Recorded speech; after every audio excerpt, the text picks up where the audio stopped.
mais c'était pas la peine. Madame, monsieur, bonsoir, mesdemoiselles également, il y en a qui nous écoutent. Une nouvelle édition du kiosque avec un absent, notre ami Daniel Compère, qui a un décès dans sa famille. Condoléances à la famille. Et puis bon, la vie continue, l'actualité est exigeante et trépidante. Bonsoir, monsieur Gagnon. Monsieur Dominique Gardien. Bonsoir, monsieur Branchi. Bonsoir, chers auditeurs. Bonsoir, monsieur. Et puis à moi d'abord. Bonsoir, monsieur Barrageux. Bonsoir, monsieur Dominique Gardien. Bonsoir, monsieur Dominique Gardien. Bonsoir à tout le monde. Chelsea, c'était Chelsea, Saint-Germain, un exploit de Saint-Germain pour un match nul, 2-2, je crois, quelque chose comme ça. Explique-nous, nous sommes tous là, sauf Barrageux, nous sommes tous des béotiers au football. C'est un exploit parce que c'est joué à Chelsea. Ah oui, c'est ça. Et là, je commence à comprendre mieux. C'est joué à Chelsea. 1-2, le PSG, l'année dernière, a été éliminé de la Coupe de la Ligue des Champions au Stade Supérieur. C'était en quart de finale contre Chelsea à Chelsea. À Chelsea. Donc il y avait une petite revanche à prendre. C'est un exploit parce que PSG a joué au bout de 30 minutes à 10 au lieu de 11. Pourquoi ils ont expulsé le Zlatan pour un geste jugé dangereux par l'arbitre. Ah bon. Voilà. Ils ont joué à 10. Donc jouer à 10 contre une équipe qui a 11, c'est déjà un handicap, mais jouer contre Chelsea, quand on est à ce niveau-là, c'est pas évident du tout. Et c'est l'exploit parce qu'en réalité, PSG a su faire match nul, donc revenir à la marque. Parce qu'au moment où PSG a été qualifié, Chelsea a égalisé et Chelsea a été qualifié, il fallait que PSG reprenne l'avantage. En égalisant au dernier moment, PSG, en fait c'est 2-2 et il y a un match aller à Paris. Chelsea avait l'avantage parce que le but marqué à l'extérieur contre double. Et comme PSG, le match nul s'est fini à Chelsea à 2-2, eh bien, les deux buts extérieurs contre double, ce qui fait toute la différence. Et donc voilà. C'est effectivement un exploit. Ouais. Un autre genre d'exploit, le Parti communiste a pris contact avec le patronat. Il n'y avait pas de but sifflé, de but marqué, ni de carton rouge. Ça a été très mondain, ça a été très bien. Il n'y a pas eu d'escarmouche. Le bureau politique du PC qui a discuté avec le patronat via Contact Entreprise, qui est l'organisme qui représente un lobby des entreprises martiniquaises. C'est quand même eux qui ont sollicité l'entrevue. Et c'est une démarche que les entreprises, ils ont décidé de rencontrer, dans la perspective de l'élection à la collectivité territoriale, toutes les formations politiques, avec comme but de faire reconnaître le rôle de l'entreprise et la question de mettre au centre du débat la question de l'économie. Alors, là où il y a une surprise de la part du patronat, c'est qu'ils ont été surpris par leur propre discours.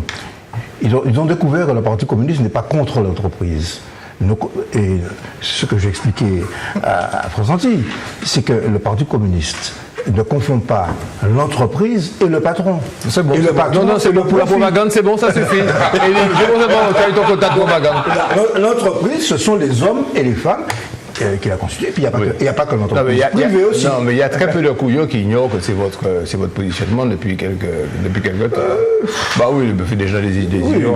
Et dimanche, une nouvelle émission. J'ai vu les grands panneaux, 4 par 6 par 10, je sais pas quoi, avec Trestar, avec Madame Bilas et Mike Iras, oui. Ouais. C'est un concept qui nous fait concurrence? Non, pas du tout. Non, l'idée de départ était la suivante, donc sur ATV, de rompre avec l'émission politique classique où des journalistes ou un journaliste font l'interview d'un type ou d'une dame qui va rester là pendant 3 quarts d'heure à nous sortir les trucs classiques. Donc, donc l'idée c'est de fragmenter et de faire sous forme de magazine, donc avec des petits bouts dans tous les sens. Bon, l'émission est en train de prendre ses marques. Ce qu'on a comme retour, c'est que beaucoup de gens ont vu.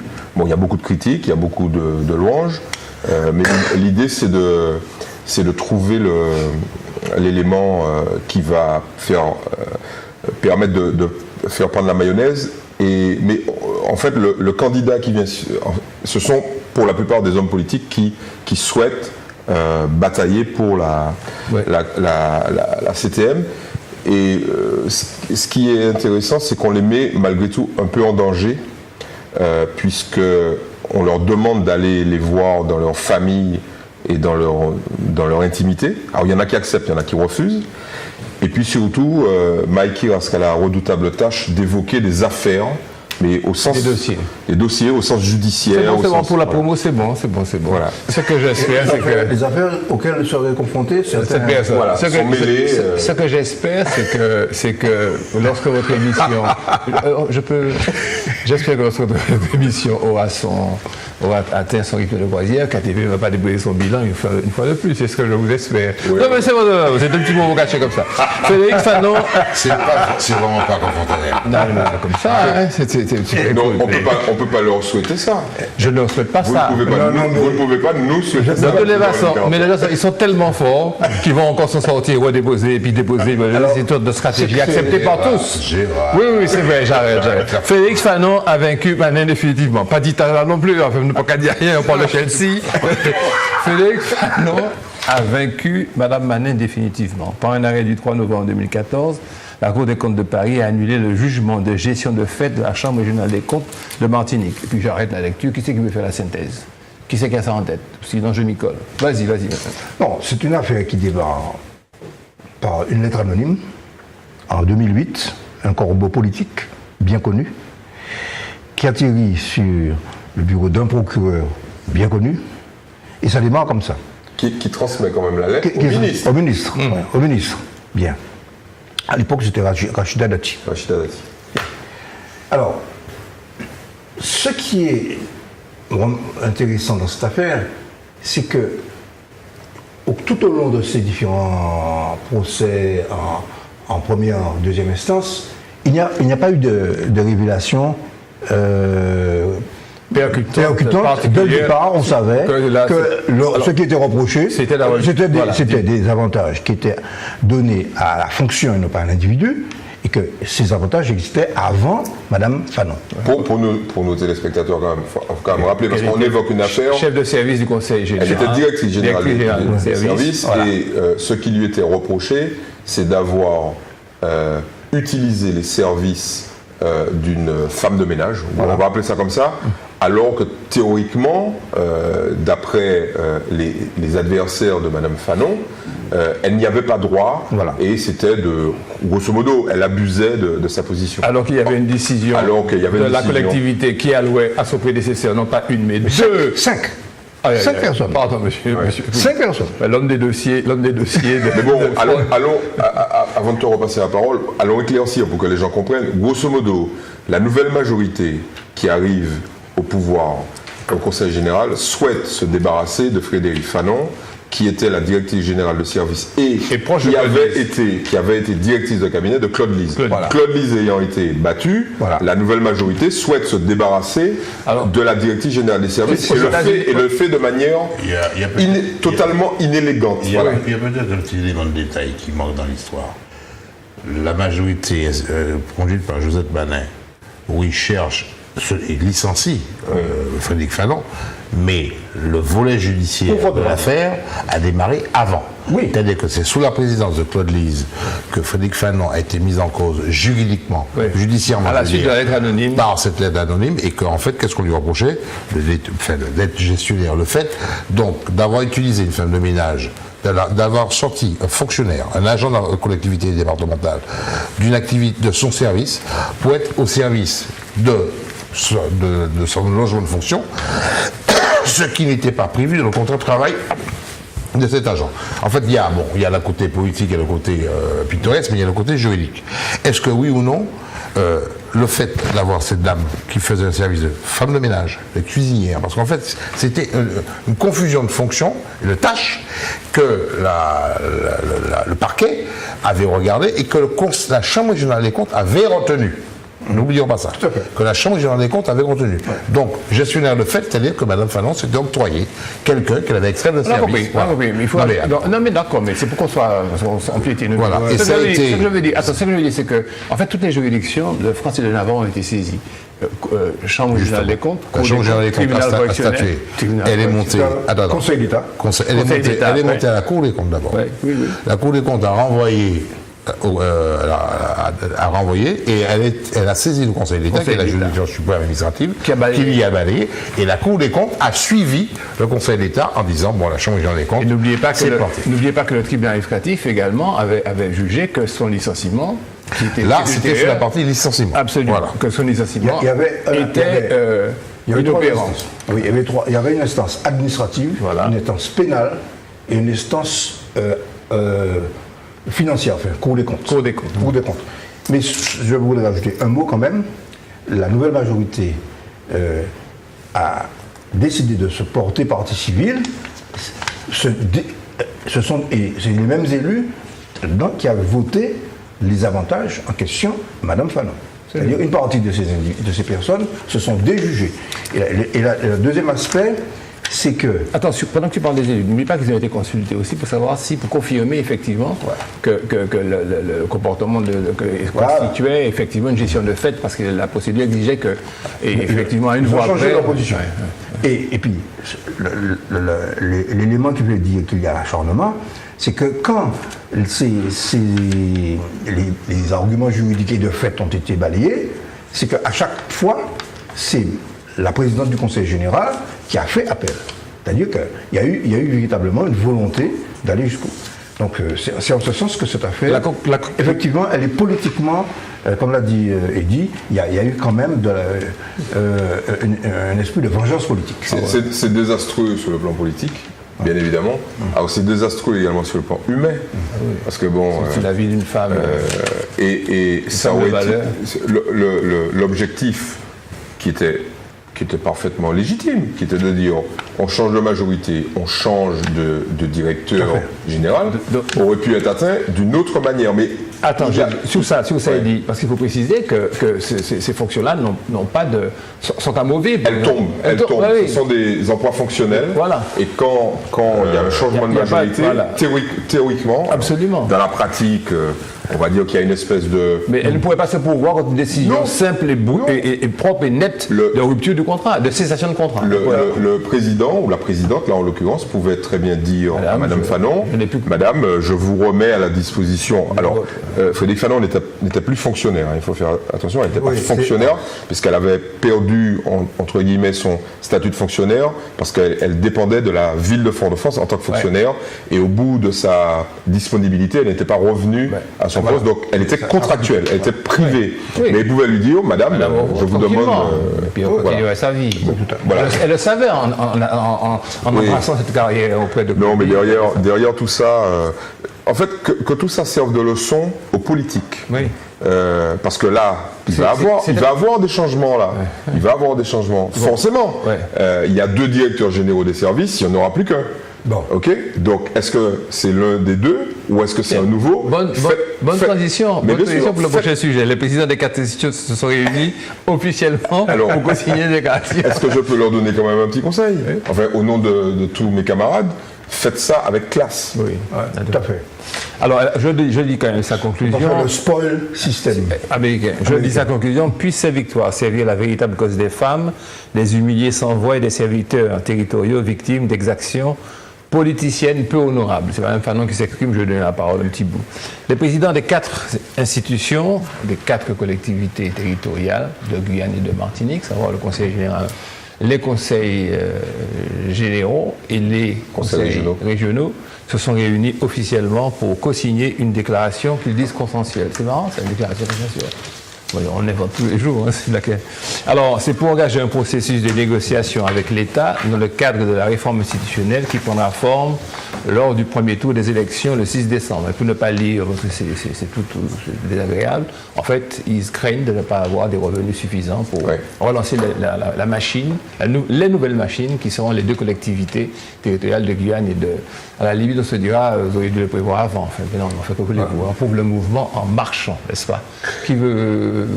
Un élément important, et je pense qu'il faut le répéter. Alors, on avait comme projet de faire une émission, et on va la faire, d'explication. Enfin, je pense que ce serait bien, de la CTM. Mais il faut quand même rappeler à tous ceux qui nous écoutent que la notion de fusion est une image fausse et que c'est bien la création d'une nouvelle collectivité. On crée quelque chose qui n'existe pas et on ne fait pas quelque chose d'unique avec deux entités. Je pense que c'est important de dire ça. Or, c'est bien d'insister sur le fait que ceux qui sont au pouvoir aujourd'hui ne peuvent pas décider du montant, grosso modo, des revenus de la prochaine Assemblée, puisque ce sont les élus de la future CTM qui décideront en grande partie, ne serait-ce que de la gouvernance. Or, il y a beaucoup de gens aujourd'hui qui font le procès à ces élus, et c'est important de dire « Ah ouais, mais les mecs, vous n'avez pas d'organigramme, vous n'avez pas d'éléments de sécurisation budgétaire, vous n'avez pas ceci, vous n'avez pas cela. » Il faut quand même... Alors, effectivement, il y a des éléments de préparation, ça me semble évident, sur 3 choses qui sont fondamentales. 1, il faut qu'il y ait continuité du service. 2, il faut que les salariés soient payés au 31 janvier 2016. Et au niveau où ils se trouvaient. Oui, exactement. Et il faut, parce que c'est la même fiche de salaire, il n'y a pas de fiche de salaire différente.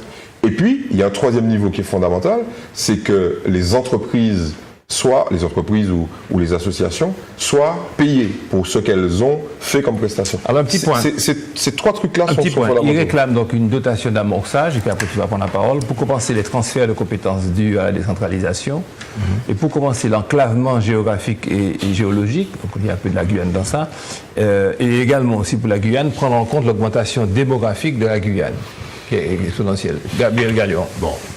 C'est to you. La démarche, bon, tardif par tardive, c'est pas ça. Le truc, premier élément, l'union fait la force. Même si ce sont 2 collectivités qui auront des modes de fonctionnement différents, ce sont quand même 2 nouvelles entités politiques administratives importantes. La problématique des 2, c'est le 1er janvier 2016, parce que si les élections auront lieu première et deuxième semaine de décembre et que les instances sont installées vers le 18 décembre, la collectivité est effectivement créée le 1er janvier. On peut revenir sur les dates. Les élections régionales en France, c'est le 16, ce sera le 16 et le 13. Donc ici aussi. Non, le 6. Le 6, pardon, le 6 et le 13. Donc ici aussi. Pourquoi le 6? Oui, ici, parce que c'est collé. Pourquoi le 6 et 13? 6 et 13. Parce qu'on ne peut pas faire autrement. Et l'installation nécessairement une semaine après, c'est 5 jours. C'est le vendredi suivant le second tour, ça c'est obligatoire, c'est la loi. Donc le vendredi après le 13, c'est le 18. Il y aura l'installation, la mise en place des présidents. Alors première leçon, messieurs, dames, le 6, premier tour, 16, second tour, 13, 6, 13, et puis ensuite 18, installation le 18. Le 18. On vous l'a dit une fois, on n'y reviendra pas. Non, on doit revenir parce que le décret est officiel, des dates n'est pas encore sorti. Hein. Mais on sait que ça ne sera pas autre date. Ça peut pas être autre date. Ça peut pas être le 20. Légalement, parce que sinon, c'est le 25 l'installation. Pas qu'installer un jour Noël, là, c'est pas possible. Bon, voilà. Cadeau. Voilà. Donc, cadeau maudit. Les collectivités installées ou créées le 1er janvier 2016. Cela veut dire, on a dit, bon, les salaires, etc. Au 31 décembre 2015, les agents du département de la région sont payés par leur collectivité. Par les 2. Par département, région par région. Mais au 1er janvier, le patron change, le cadre change. Ouais. Donc il faut faire la transition sur le plan administratif, le plan logistique, le plan financier. Les fiches de paie. Tout, les logos. Voilà. Il faut tout installer au 1er janvier. Calculer les primes, parce qu'il faut ils avaient des primes ces gens. Oui, mais il faut ajuster en même temps. Parce que même en Guyane, les primes les grilles indiciaires entre le département et la région ne sont pas les mêmes. D'autant plus qu'en Guyane, il y avait la zizanie entre les 2 chefs de collectivité, ce qui ici quand même est un élément négatif qui n'existe pas. Donc ça veut dire qu'il y a une mise en place logistique qui est lourde et qui demande des frais. Donc c'est un premier élément. Deuxième chose qui est intéressante dans la déclaration, c'est qu'eux ils disent, bon, ils vont suggérer à l'État un contrat d'avenir pour ça, et qu'ils vont prendre une démarche commune auprès du chef de l'État et du Premier ministre.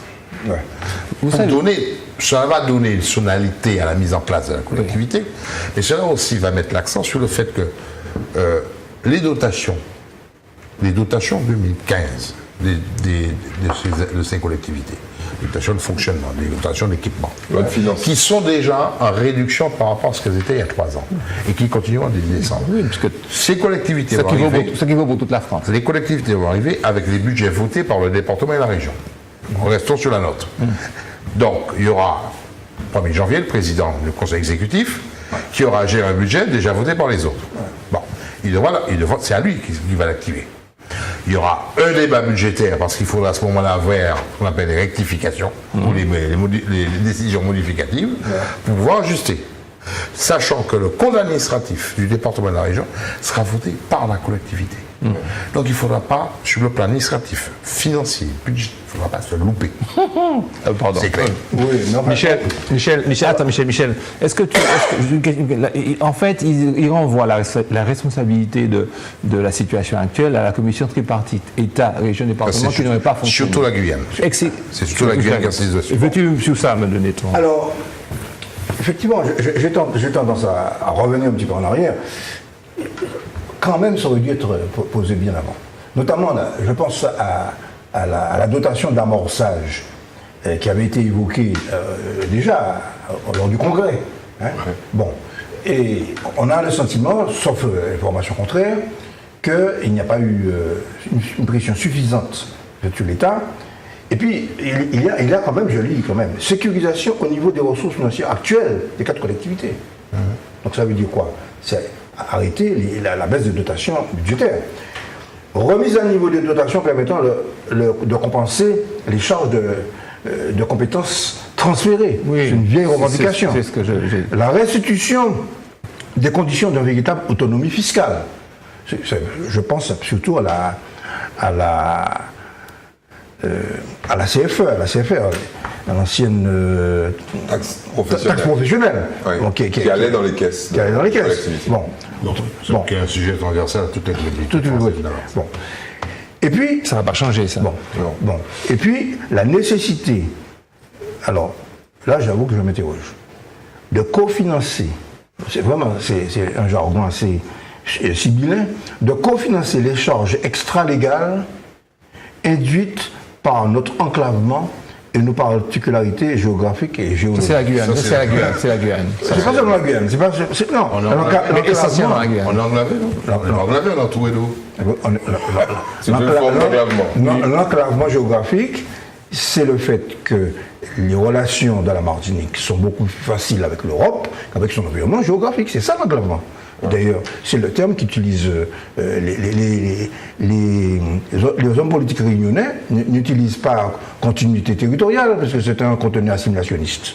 Ils disent désenclavement. Ils disent désenclavement. Ce qui veut dire que le vocabulaire a un sens.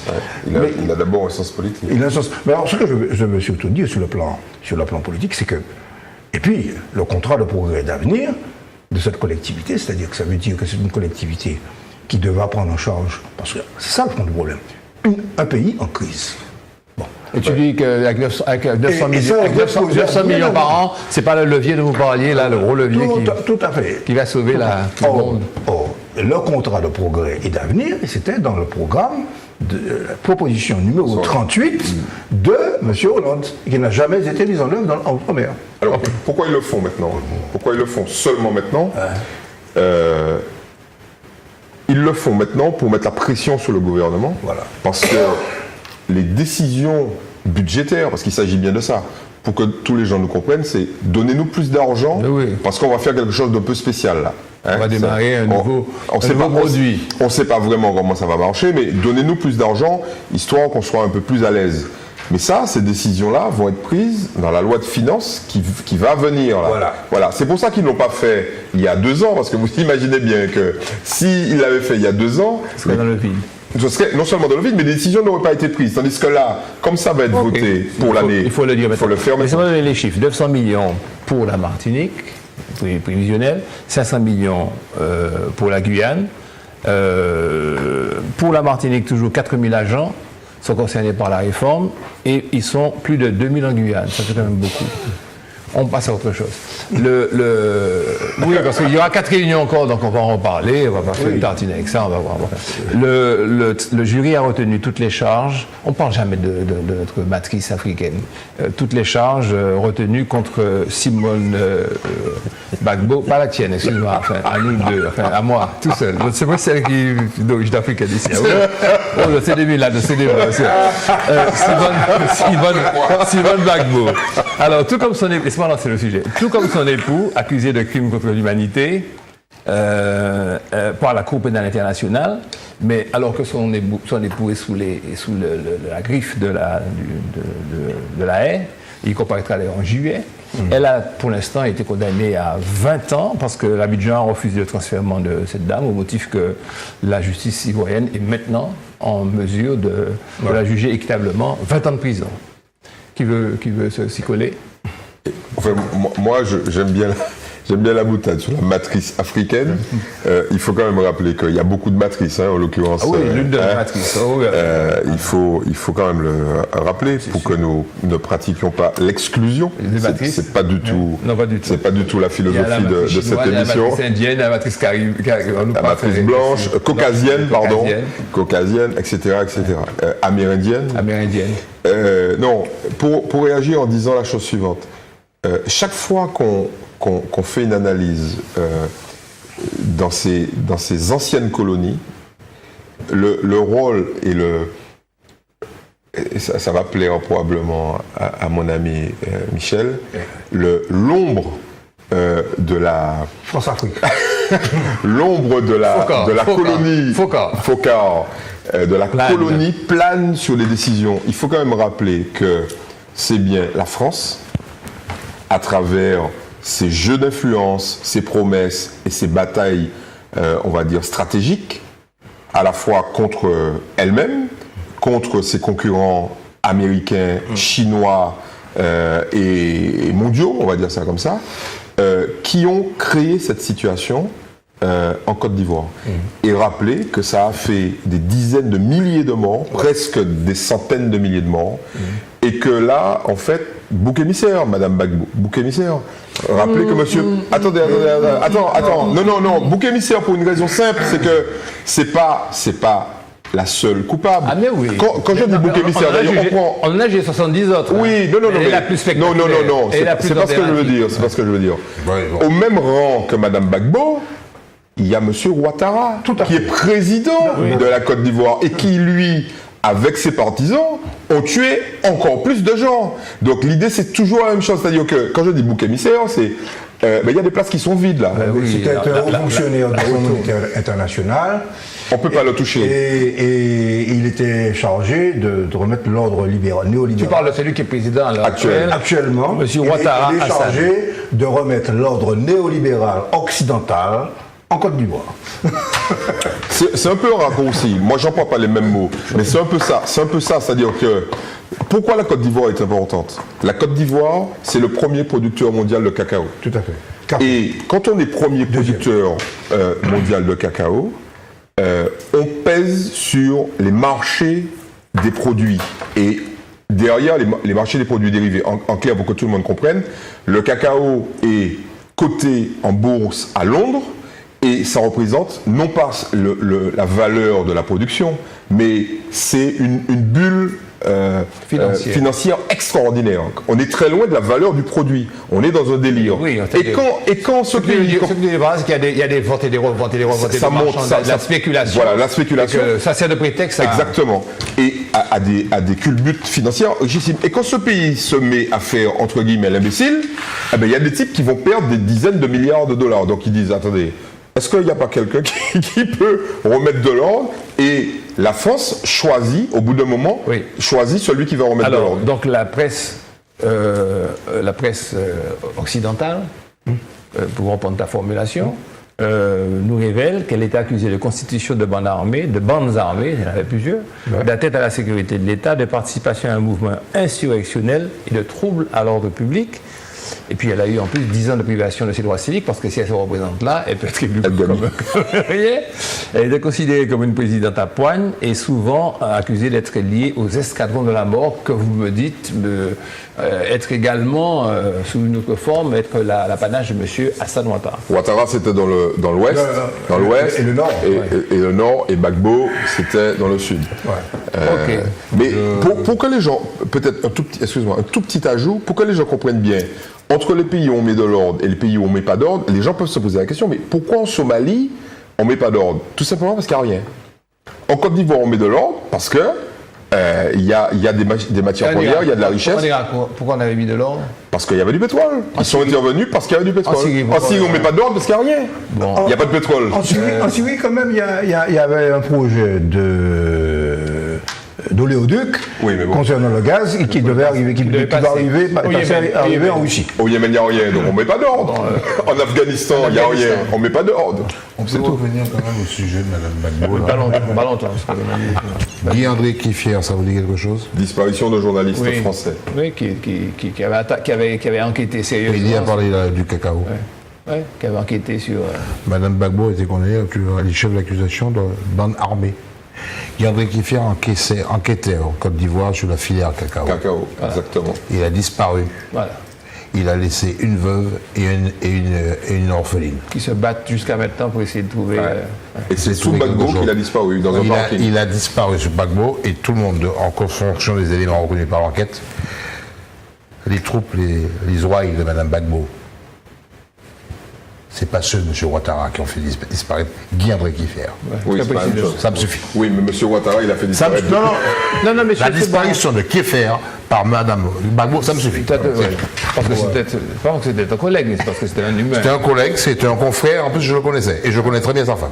Ouais. Madame Vallaud-Belkacem a présenté sa réforme du collège. Est-ce que vous voulez qu'on en parle? Est-ce que vous pensez que c'est important? Le collège, je sais pas. Est-ce que c'est trop vieux pour toi?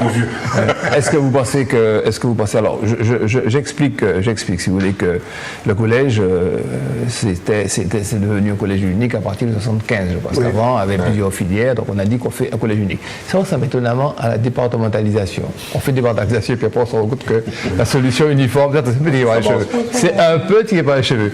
On se rend compte que finalement il faut singulariser, qu'il faut différencier, qu'il faut faire les choses. Et c'est ce que Mme Vallaud-Belkacem, il faut segmenter, on ne peut pas uniformiser sur tout le pays des choses comme ça. Donc les collèges auront, si vous voulez, une sorte de diversité, les niveaux ont une sorte de diversité. Qui c'est qui va entrer dans le détail? Non, j'avoue que je ne connais pas bien ce dossier. Alors, il y a un petit élément qu'on a peut-être noté, c'est que si la seconde langue est apprise, la langue vivante apprise, intervient à partir de la 6e et non pas la 5e. Voilà, bon, ça devient la 5e. Bon. Alors il faut expliquer que 12% des élèves... Est-ce qu'on peut expliquer pourquoi ils font autant... Est-ce que je peux dire un petit mot sur la régularité des réformes? L'État français n'arrive pas à réduire le budget, tout le monde rêve de ça, réduire le budget de l'éducation nationale. Ok?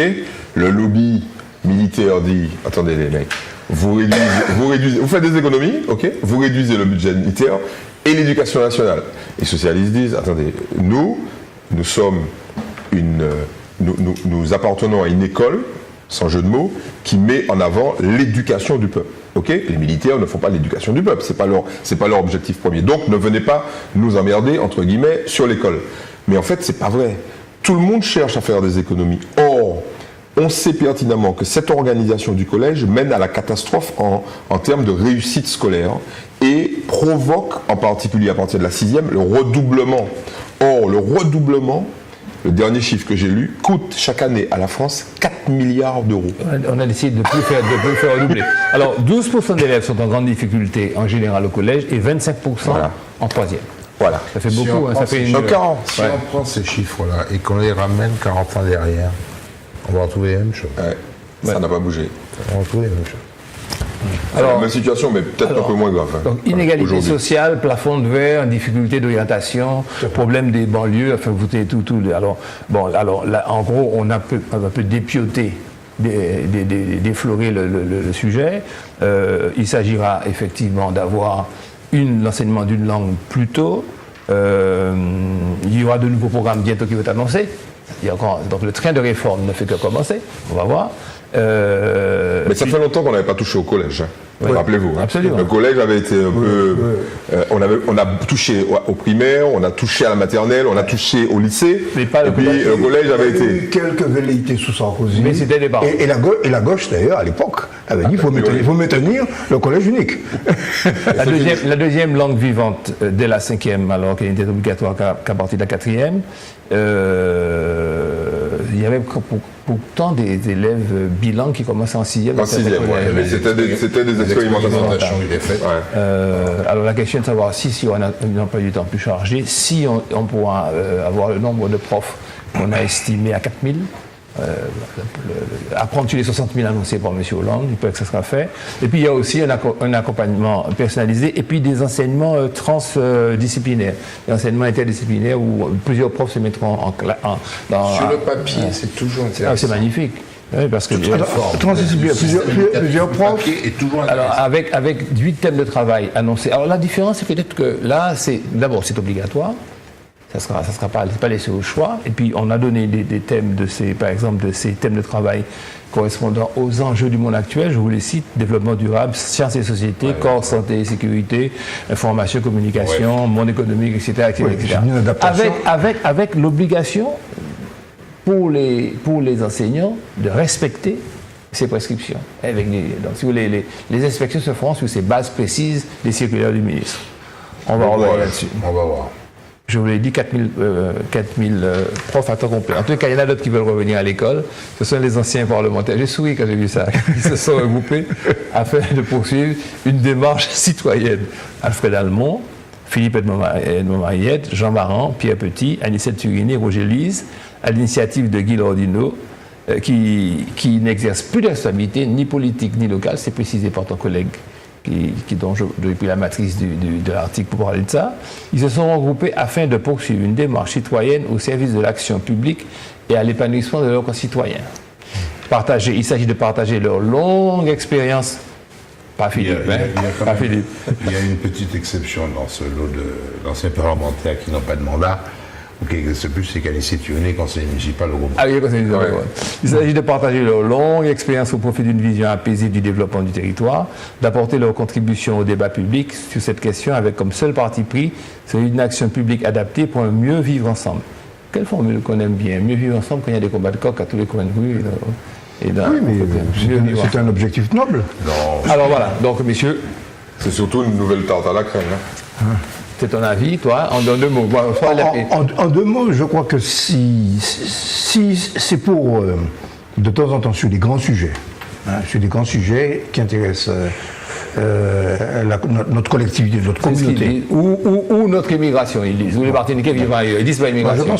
Je pense qu'il n'est pas mauvais que, pour redorer précisément l'image de la politique, c'est-à-dire le vivre ensemble, que des gens ayant exercé des responsabilités...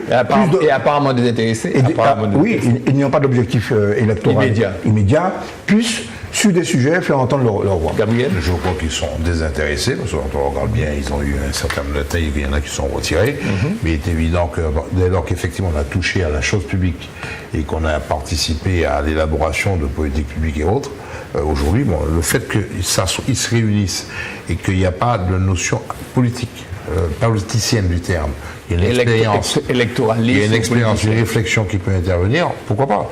Je crois savoir qu'ils vont se réunir la semaine prochaine, qu'ils vont travailler sur un thème d'actualité.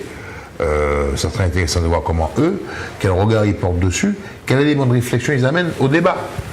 Dit voici les éléments, faites ce qu'on voulait avec. Est-ce qu'en face on ne va pas leur répliquer qu'une façon de se faire l'intéressant, de se faire remarquer, de revenir, d'avoir un pied pour démarrer de leur cours. Il y a l'amicale des anciens maires qui existe, d'accord. Est-ce qu'elle se prononce sur les problèmes de gestion de maire? On ne connaît pas, ils n'ont pas rendu public certainement leur réflexion. Eux, ils comptent rendre public, ils comptent soumettre. Non mais, attention. Tu as posé la question, est-ce que les anciens maires le font? On ne connaît pas. Mettre en discussion auprès des acteurs de décision du moment et des citoyens, ils vont entrer dans le... Ils vont mettre sur la table au débat partagé. Dans l'arène. Ils ne vont pas descendre là, ils ne vont pas entrer dans le débat politique. Ils vont faire partager leurs réflexions. L'amicale des anciens maires, ça sert.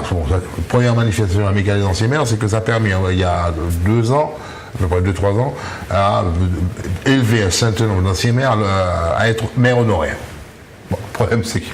Très bien. Pourquoi pas? Ça a permis de voir ce même de figure. Qu'ils aident, de par leur expérience, qu'ils permettent des fois à leurs nouveaux collègues à pouvoir mieux appréhender un certain nombre de problématiques typiques de gestion d'une commune. Pourquoi pas? Mais je crois qu'un homme politique, quel qu'il soit, quand il est à la retraite, il ne se retire pas tout à fait de la politique. Oui, un gars comme Roger. Je ne retire pas. Ce qui est intéressant, l'ancien sénateur, il est consulté, il est vu. Dégager de toutes les charges du quotidien politicien ils puissent au contraire Alors je pose une question positive. poser la question Je te pose une question positive, vous aussi. Est-ce qu'en fait, ils ne sentent pas que le Martiniquais a besoin d'apaisement, il a besoin de convivialité, de mieux vivre ensemble, de tolérance? Parce que la question, là, le sujet d'après, vous allez voir que nous sommes dans oui, mais ils le sentent, mais on n'arrête pas de le lire. Ceci étant, quand on est dans ton combat politique, on n'est pas dans l'apaisement, on est en dehors, et bien on se dit, bon oui, mais on peut apaiser, parce qu'en réalité, on se chamaille, on est en affrontement, on est en combat permanent, et que en réalité, parce que moi, ce qui me répondre les politiciens, ou les politiciennes, suivez mon regard, c'est que, bon, vu les électeurs, ils exigent ça, ils exigent qu'on réponde, ils exigent qu'on se batte à coups de éperon. Ah bon? Oui, il dit ça, il me dit ça. Il dit.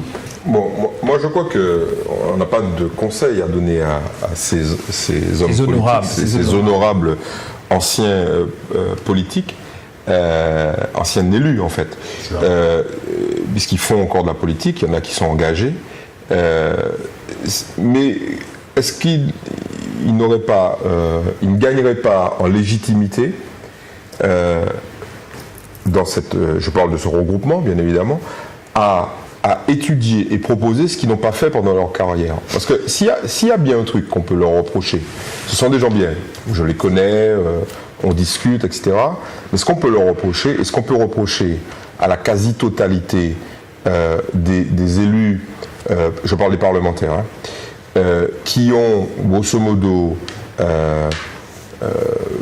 travaillé sur la période des années 70, 80, 90, c'est justement l'absence de réflexion sur des projets majeurs, et notamment dans le développement économique. Et quand on échange, ils sont d'accord avec ça. La quasi-totalité des choix stratégiques en matière de développement économique nous ont été imposés, sont venus du gouvernement français ou de parlementaires, ce qui est pire, de parlementaires français. Ok ? Ou européens. Ou européens. Est-ce que là, puisqu'ils ont le temps maintenant, ils sont au calme et ils ont pris du recul, est-ce que là, ils ne pourraient pas justement, eux, connaissant la réalité du terrain, des votes, des difficultés de faire bouger les choses sur le plan parlementaire, nous proposer un certain nombre de choix stratégiques en matière économique pour nourrir le débat. Alors, prenons un exemple. Il y a le serpent de mer de la zone franche globale. Il va revenir là. Il va revenir parce que c'est l'une des solutions. Je ne dis pas que c'est une panacée, mais c'est l'une des solutions. Les parlementaires corses, là, ils ont fait un boulot. Ils ont dit, nous voulons. Une suggestion, donne quelques points sans être allé sur le point, parce que. Oui. Non mais je voulais pas rentrer dans le détail de la zone franche. Je voulais dire. Donne d'autres points.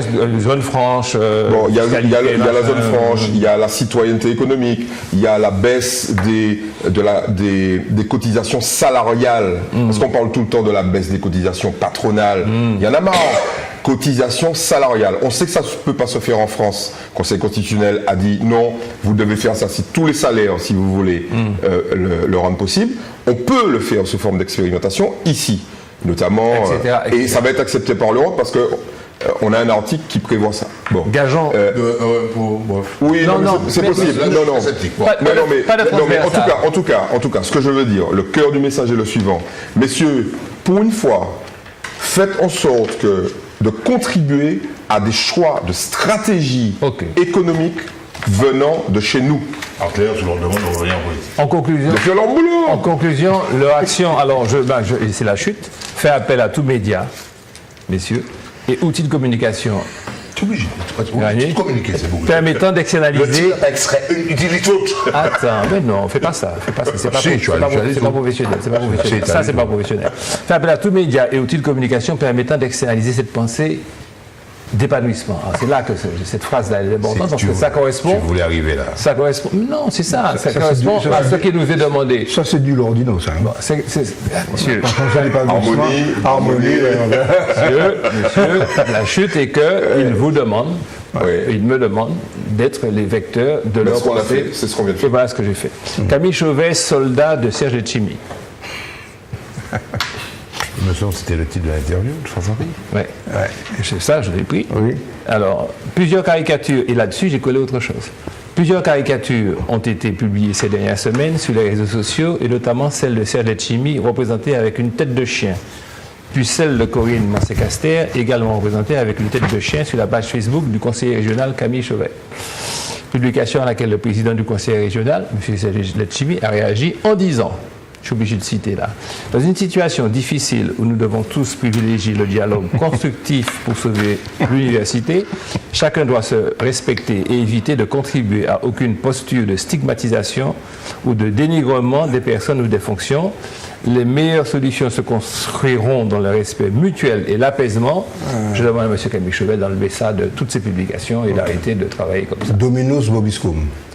Non, mais je peux me faire un commentaire journalistique ou de ne pas en faire. Oui, moi je pense que tout ça, évidemment, doit être recontextualisé. Nous sommes en campagne pour les élections à la collectivité territoriale de Martinique depuis le 1er janvier 2015. Quasiment. Enfin, en campagne active, on va dire ça comme ça. Tous les coups sont permis parce qu'il faut quand même rappeler les enjeux. Et c'est ça qui est important. Il faut que les gens comprennent pourquoi ces hommes et ces femmes vont s'étriper. Ce n'est pas une... entre guillemets, bien évidemment. J'espère qu'on n'ira pas jusque-là.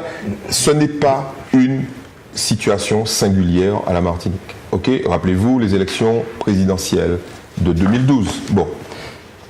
Mais quel est l'enjeu ? Et souvent les gens nous posent la question, mais Pucci a fait ça, est-ce qu'il ne peut pas entendre, est-ce qu'il ne peut pas assise, parler ? Non.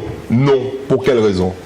Celui qui aura le pouvoir là va gérer, on a rappelé les chiffres, 1 milliard de sur 5 ans, il va gérer environ 1,2 milliard d'euros par an, ce qui correspond à 6 milliards d'euros.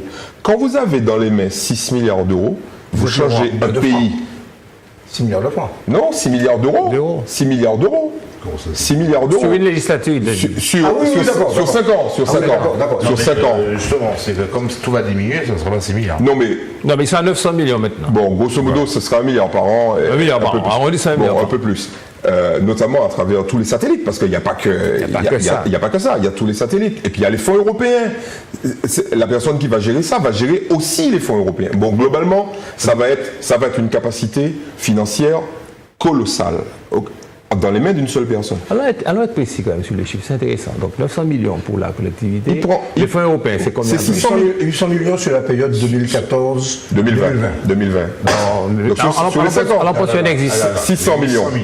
Comment ? 800 millions du PO, c'est 800 millions du programme opérationnel. 800 millions, ce n'est pas la totalité des fonds européens. Il y a plus. Parce que, en fonds européens, encore plus. Le fonds FEDER, géré par le conseil régional, donc par la collectivité, à part du 1er janvier 2016, est de 445 millions d'euros. La part FSE du conseil régional est de 124. Le FEADER, le Fonds de développement agricole et des activités rurales, 130 millions. C'est pour juste 6 ans. C'est ça qu'ils ont à gérer. Alors, les 800 millions, c'est le global avec les autres, avec le privé. Non mais globalement, c'est colossal. Et donc je termine ma phrase. Je tiens au chiffre, 1 milliard, 100 milliards, 2 par an à peu près. Même un peu plus. Un peu plus. On va dire que si on élargit à tout, les types qui vont gérer la CTM auront la capacité de mettre entre 6 et 7 milliards dans l'économie, soit à travers les salaires, soit à travers l'investissement. On est d'accord ? Donc, quand vous dites ça à un homme politique, quand vous lui dites, si tu te bats bien, si tu gagnes, tu vas pouvoir changer le pays que tu veux changer depuis des années, ben le type, il va pas être gentil, forcément, puisque c'est pas en étant gentil, et il faut que les gens comprennent ça, qu'on va gagner une élection. Gabriel, tu disais que le privé, il est amorcé par les collectivités. Le privé ne peut pas aller directement demander à l'Europe. Donc, quelque part, ils ont... On va pas... Bon, s'il faut, on va reprendre après la mécanique du PO, etc. Mais c'est trop précis. Non, mais 6 milliards dotation, 6 milliards en gros. Budget. C'est sur la mandature, 6 ans. C'est-à-dire 1 milliard de budget. Mais 1 milliard, c'est 1 milliard par an. Les fonds européens, c'est figé une fois pour toutes sur 6 ans. Ça bouge pas. Mais on peut les découper. Tu les découpes et tu n'augmentes pas. Ça bouge pas. Bon, ça, c'est clair. Donc, c'est pour ça que j'ai fait cette intervention. Ceci étant, pour revenir aux caricatures, on revient peut-être à des pratiques qu'on avait oubliées, que nos grands-pères ont connues. Oui. Mais est-ce que ça participe à une tradition? Est-ce que ça agrandit le débat politique? Je ne crois pas. l'injure ne participe pas au débat politique, cependant ça forme partie du débat politique. Ouais. Parce qu'il y a une jurisprudence qui a été rappelée dans un débat qu'on a organisé récemment avec le presse, mais il y a des injures publiques prononcées en campagne. Il y avait la victime a porté plainte en diffamation, oui, ça a été en cassation. La cassation a donné raison à l'injurier. Oui, parce qu'on était en campagne. Pas donner une certaine tolérance, disons, du fait de. Voilà. Moi, je me situe sur le plan de la morale. Oui, oublie ça. Parce que. La morale, oublie ça. Non. Non, je te laisse la parole sur la morale et tu conclus l'émission. Parce qu'on finit. Je considère que le dernier cas qui a été cité est quand même particulièrement grave. Et la réaction du président du conseil régional, il était obligé de réagir, mais elle n'est pas à la mesure. Parce que j'ai lu notamment sur le site qui a publié ça, on peut le citer, c'est Politique Publique, qu'il y a un internaute qui a répondu il n'y a pas une instance dans le PPM pour que le président il est président de la région, mais il est président du PPM, il peut demander à son colistier d'arrêter ce type d'insulte. Et ça s'adresse quand même à une femme qui exerce des responsabilités. Moi, je crois qu'il y a quand même des limites, même si on peut très bien ne pas apprécier son action, c'est possible. Mais cette méthode-là pour la déstabiliser, et ça nous ramène quand même à des méthodes par ce parti politique, qui a consisté à dénigrer et à dévaloriser les personnes. Oui. Je vais sur ces paroles très politiques et d'un militant en pleine action. Ouais. D'un militant en pleine action. Je ne sais pas, je t'ai laissé la parole en tant que militant, là, c'est pas journaliste. Nous n'utilisons pas ces méthodes. En tant que citoyen. Tu fais quoi là pour que je puisse ma chute? Je suis ici en tant que représentant d'un organe de presse qui véhicule le débat politique. Et dans notre organe de presse, nous n'utilisons pas ce type de procédé. Voilà, madame, à bon entendeur, salut, à vendredi, mesdames, messieurs et mesdemoiselles, à vendredi prochain. En vous rappelant que cette émission est diffusée le vendredi soir à 20h30, le samedi aux environs de 18h30 et le lundi aux environs de midi. Quelle précision, c'est l'apanage des stations privées. Bonsoir, à la semaine prochaine.